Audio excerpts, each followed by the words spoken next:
کتاب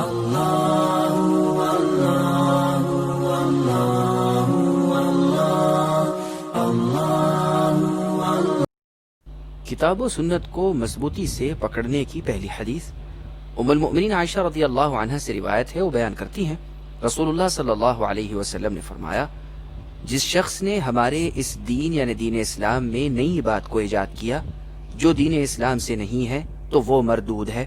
اس حدیث کو بخاری اور مسلم نے روایت کیا ہے۔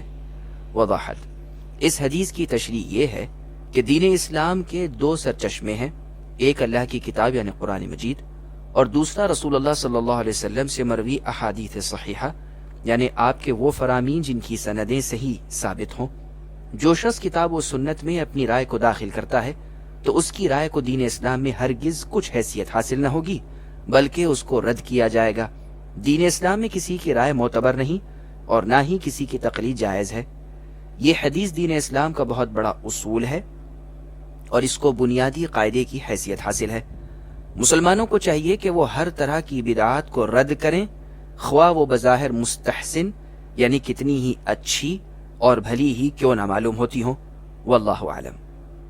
کتاب و سنت کو مضبوطی سے پکڑنے کی دوسری حدیث جابر رضی اللہ عنہ سے روایت ہے، وہ بیان کرتے ہیں رسول اللہ صلی اللہ علیہ وسلم نے فرمایا، اما بعد یعنی اللہ کی حمد اور رسول اکرم صلی اللہ علیہ وسلم پر درود بھیجنے کے بعد تمام کلاموں یعنی باتوں سے بہترین کلام بات اللہ کی کتاب قرآن مجید ہے اور تمام طریقوں سے بہتر طریقہ محمد صلی اللہ علیہ وسلم کا طریقہ ہے اور تمام کاموں سے بدترین کام وہ ہیں جنہیں دین اسلام میں ایجاد کیا گیا ہے اور تمام بدعات یعنی دین میں ایجاد کردہ نئے نئے کام گمراہی ہیں۔ اس حدیث کو امام مسلم نے روایت کیا ہے۔ کتاب اور سنت کو مضبوطی سے پکڑنے کی تیسری حدیث ابن عباس رضی اللہ عنہما سے روایت ہے، وہ بیان کرتے ہیں رسول اللہ صلی اللہ علیہ وسلم نے فرمایا، اللہ تعالیٰ کے نزدیک تمام لوگوں سے زیادہ ناپسندیدہ تین انسان ہیں، حرم پاک یعنی خانہ کعبہ اور مدینۃ المنورہ میں کبیرہ گناہ کا ارتکاب کرنے والا، دین اسلام میں جاہلیت کا طریقہ اختیار کرنے والا اور کسی شخص کا ناحق خون گرانے کے لیے کوشاں رہنے والا۔ اس حدیث کو بخاری نے روایت کیا ہے۔ کتاب و سنت کو مضبوطی سے پکڑنے کی چوتھی حدیث ابو ہریرہ رضی اللہ عنہ سے روایت ہے، وہ بیان کرتے ہیں رسول اللہ صلی اللہ علیہ وسلم نے فرمایا، میری تمام امت جنت میں داخل ہوگی البتہ وہ جس نے انکار کیا۔ دریافت کیا گیا کون ہے جس نے انکار کیا؟ آپ نے فرمایا، جس شخص نے میری اطاعت کی وہ جنت میں داخل ہوگا اور جس شخص نے میری نافرمانی کی اس نے انکار کیا۔ اس حدیث کو بخاری نے روایت کیا ہے۔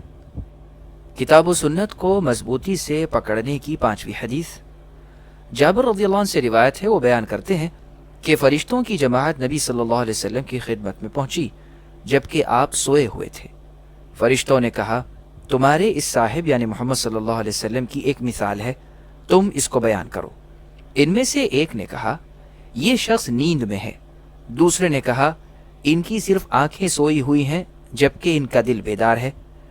انہوں نے بیان کیا، ان کی مثال اس شخص کی ہے جس نے محل تعمیر کیا اور اس میں دسترخوان بچھایا اور دعوت دینے والے کو بھیجا، پس جس شخص نے دعوت دینے والے کی دعوت کو قبول کر لیا وہ محل میں داخل ہوا اور اس نے دسترخوان سے کھانا تناول کیا، اور جس شخص نے دعوت دینے والے کی دعوت کو قبول نہ کیا وہ نہ محل میں داخل ہوا اور نہ اس نے دسترخوان سے کھانا تناول کیا۔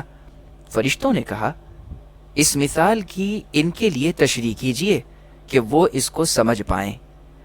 ایک نے کہا، یہ شخص نیند میں ہے۔ دوسرے نے کہا، آنکھوں میں نیند ہے اور دل بیدار ہے۔ اور انہوں نے وضاحت کرتے ہوئے کہا، محل سے مراد جنت ہے اور بلانے والے داعی سے مراد محمد صلی اللہ علیہ وسلم ہے۔ بس جس شخص نے محمد صلی اللہ علیہ وسلم کی اطاعت کی اس نے اللہ کی اطاعت کی، اور جس شخص نے محمد صلی اللہ علیہ وسلم کی نافرمانی کی اس نے اللہ کی نافرمانی کی، اور محمد صلی اللہ علیہ وسلم لوگوں میں فرق کرنے والے ہیں۔ اس حدیث کو امام بخاری